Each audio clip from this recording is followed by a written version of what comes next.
മകരവിളക്കിനൊരുങ്ങിയ സന്നിധാനം. ഇന്നലെ പന്തളത്തിൽ നിന്ന് പുറപ്പെട്ട തിരുവാഭരണ ഘോഷയാത്ര നാളെ സന്നിധാനത്തെത്തും. മകരവിളക്ക് കാണാനെത്തുന്നത് ആയിരക്കണക്കിന് ഭക്തരാണ്. അയിരൂർ പുതിയകാവ് ദേവീക്ഷേത്രത്തിൽ നിന്നും പുലർച്ചെ 3 മണിക്ക് ആരംഭിച്ച ഘോഷയാത്ര വിവിധ ക്ഷേത്രങ്ങളിലെ സ്വീകരണങ്ങൾ ഏറ്റുവാങ്ങി രാത്രി ലാഹിലെത്തും. ഇവരുമായി സന്നിധാനത്തിന്റെ എം മനോജും അഖിൽ പാലോട്ടുമടവും ചേരുകയാണ്. ആദ്യം അഖിലിലേക്ക്. അഖിൽ, സന്നിധാനത്ത് വലിയ ഭക്തജന തിരക്ക് തന്നെയാണോ അനുഭവപ്പെട്ടുകൊണ്ടിരിക്കുന്നത്? മറ്റ് വിശദാംശങ്ങൾ കൂടി.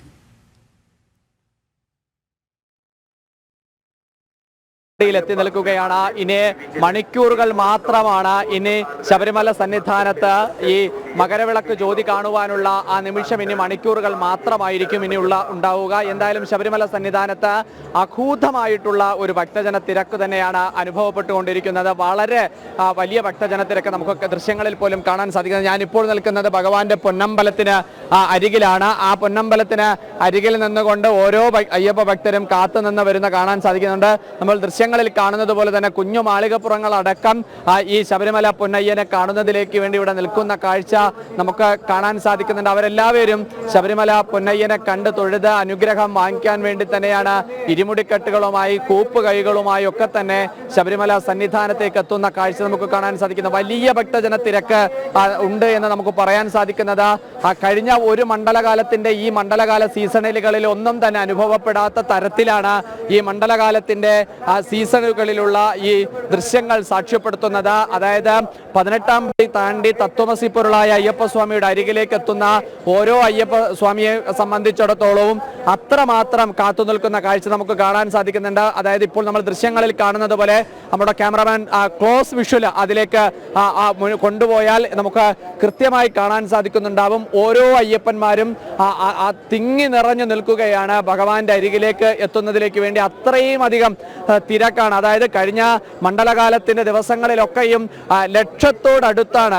2 തവണ മാത്രമാണ് ലക്ഷത്തിനും അപ്പുറത്ത് പോലീസ് നൽകിയ കണക്കും പ്രകാരം അയ്യപ്പ ഭക്തരെത്തിയത്. എങ്കിലും ഇത്തവണ ഈ മകരവിളക്കിന്റെ തലക്കും തലേ ദിവസം, അതായത് ഇന്നതാ ഈ ദിവസം ലക്ഷം കടന്നുകൊണ്ട് തന്നെ അയ്യപ്പ ഭക്തർ സന്നിധാനത്തേക്ക് ഒഴുകിയെത്തി എന്നുള്ള കാര്യത്തിൽ ഒരു സംശയവുമില്ല. എന്തായാലും ഇന്നലെ മാത്രം, അതായത് ഇന്ന് മാത്രം ദർശനം നടത്തുന്നത് എന്തായാലും ഒരു 1.5 ലക്ഷത്തിലധികം അയ്യപ്പ ഭക്തർ.